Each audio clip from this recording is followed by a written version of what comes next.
We stand with one hand on the door, looking into another world that is this world. The poet Wendell Berry, the farmer poet, wrote these words about Christmas in a poem called Remembering That It Happened Once. I want to read the poem. It's just a short one. Remembering that it happened once, we cannot turn away the thought as we go out cold to our barns toward the long night's end, that we ourselves are living in the world it happened in when it first happened. That we ourselves, opening a stall, a latch thrown open countless times before, might find them breathing there. Foreknown, the child bedded in straw, the mother kneeling over him, the husband standing in belief he scarcely can believe, in light that lights them from no source we see, an April morning's light, the air around them joyful as a choir. We stand with one hand on the door, looking into another world that is this world. The pale daylight coming just as before, our chores to do, the cattle all awake, our own white frozen breath hanging in front of us, and we are here as we have never been before, sighted as not before, our place holy, although we knew it not. On Christmas Eve, we stand between two worlds, and for a moment, if we pay attention, we see our place as holy. We do not always experience our life in this way. We inhabit a confusing world full of terror and distraction. These days, wars in the Middle East, Ukraine, and Africa, they cast long shadows over the human family. Every year, we become even more aware that our indifference is endangering the planet itself. Other forms of sadness threaten to overcome us. Perhaps you've been lying awake at night because you have a child who is in serious trouble. Or perhaps you've suddenly found yourself alone in the world to face the storms of life without someone to lean on. Or perhaps some kind of addiction has you in its grip, or you are looking back to lighter, brighter years that you know are gone forever and will never come back. To the shepherds, to all of us, tonight the angel announces a sign. A young woman is having a baby called Emmanuel. It means God with us. And this is the message. We are not alone. We are not abandoned. The sign shows that joy is at the heart of being alive. Because of this baby, the world is being turned upside down. Violence is not the center of reality. Love is. Now, seeing the world this way might sound easy, but there's a catch. There's always a catch. In order to experience the joy, we have to be satisfied to live in a mystery. This does not mean that we have to believe what is unbelievable, that we have to give up critical thinking, or that we're not allowed to have doubts. It's just that the infinite will not fit into our finite minds. And so our existence is made strange by the kind of creatures we are. We long for the infinite, but can never really control or comprehend it. In the way that a mother gives birth to a child, we become who we are by giving ourselves away. And for me, this is what makes being a parent such a transcendent experience.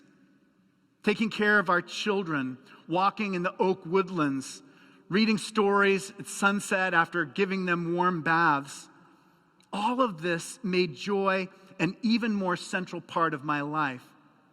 Joy is that experience of being called into existence as a kind of creature who is different than God, and yet who has a share in the mystery of God. We are made for this delight. Our friend and the former dean, the Dean Emeritus, Alan Jones, he used to stand up here and he reminded us that in Christianity, the things of God can be handled and held. In fact, the things of God can be kissed and caressed. He talks about how strange it is that Christ enters history in order to offer us the gift of peace, and that for this reason, the true Christ can never assume the shape of violence. The baby and her child are a sign of three great truths. First, the world is a gift. Second, the nature of this gift is communion. Communion for all people and the world. And third, this true communion celebrates diversity and difference. And I want to say a little bit about each one of these before sending you out into the night. The gift.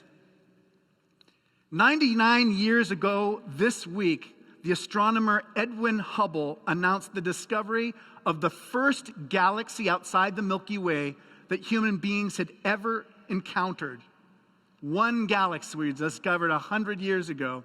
By 2019, we believe that there were 200 billion galaxies.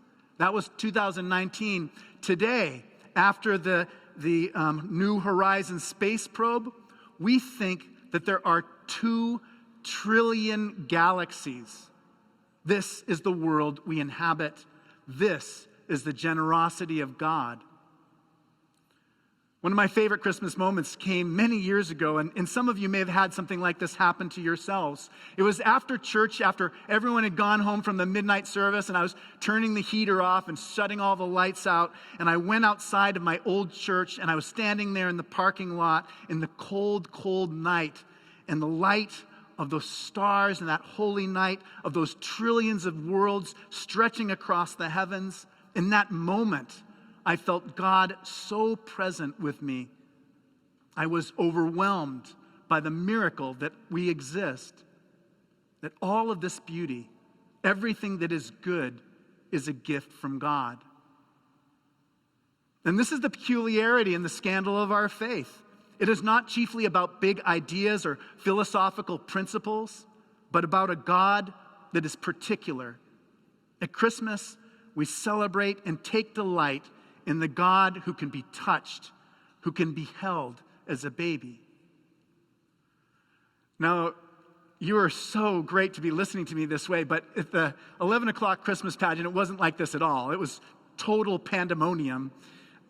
We had this moment where Bishop Mark asked the children what they wanted to pray for, and one boy, he said, "I pray for the fighting to stop."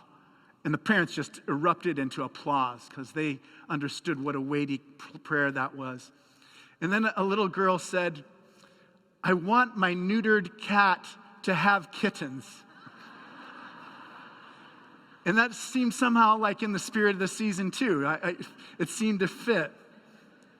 And another prayed that a particular person wouldn't be elected president next year, and there was great applause to that. But the moment that was most powerful, the most beautiful thing about the whole morning was Sinclair, our little baby Jesus, sitting in front of the altar on her father's lap, giving us such joy. To communion.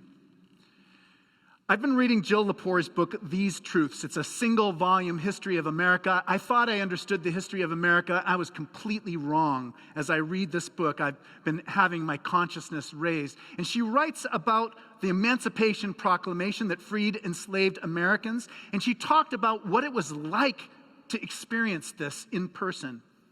So here's a quote from her book.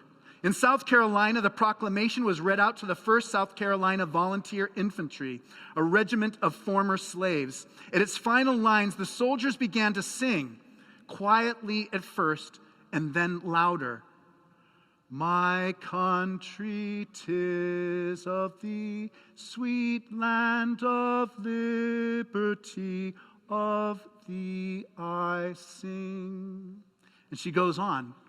American slavery had lasted for centuries. It had stolen the lives of millions and crushed the lives of millions more.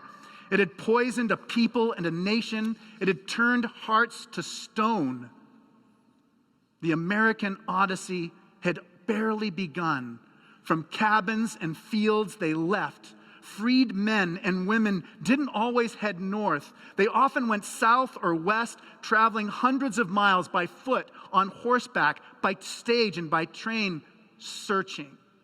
They were husbands in search of wives, wives in search of children, mothers and fathers looking for children, children looking for parents, chasing word and rumors about where their loved ones had been sold, sail after sail across the country. Some of their meanderings lasted years. They sought their own union, a union of their beloved. This year at Christmas, I'm imagining the joys of all those reunions, and I'm reminded how we are made for communion. Finally, I want to say just a short word about diversity and difference. The two largest religious denominations in America, neither of them permit women to be ordained as leaders of churches. And this week, Pope Francis gave permission for Roman Catholic priests to give same-sex couples blessings in private. And I think it is a step forward, but it breaks my heart that it's not a bigger step. He said that these should not in any way look like marriage ceremonies. In our church, we have women, trans, gay, and lesbian people serving at every level of ordained ministry. And we believe that God is present when same-sex couples are married here in this church.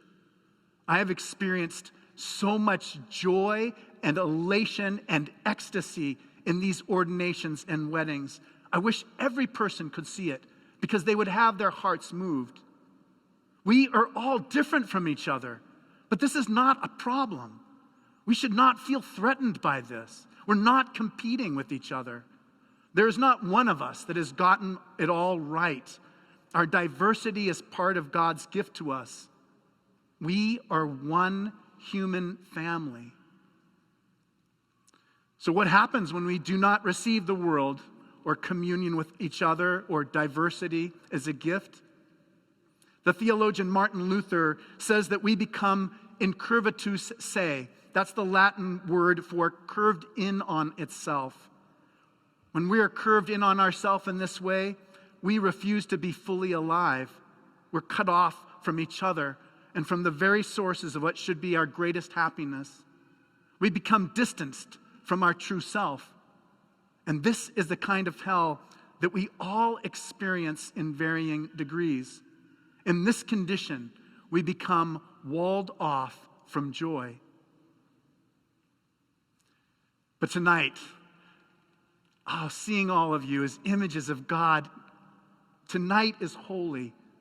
It is time to make peace with the mystery and to come back home. For many years, the famous religion scholar Houston Smith attended my grandfather's church. My grandfather was always so nervous about preaching while he was there. He said the churches are waiting for Christmas. They're like a child whose nose is pressed against the window on a cold winter night. And then she runs through the household saying, "Daddy's home, Daddy's home." Tonight, we share this joy in our Christmas carols and in stories whose meaning will never be exhausted. The world is not made of atoms, but of stories. And our stories are imperfect ways of expressing an unsayable encounter with the infinite God. Tonight, we are here as we never have been before. There is joy at the heart of being alive. As a mother gives birth to her child, let us become who we are by giving ourselves away. Because in these 2 trillion galaxies, the things of God can be kissed and caressed. The world is a gift, and the nature of that gift is communion. And true communion celebrates diversity and difference. We stand with one hand on the door, looking into another world.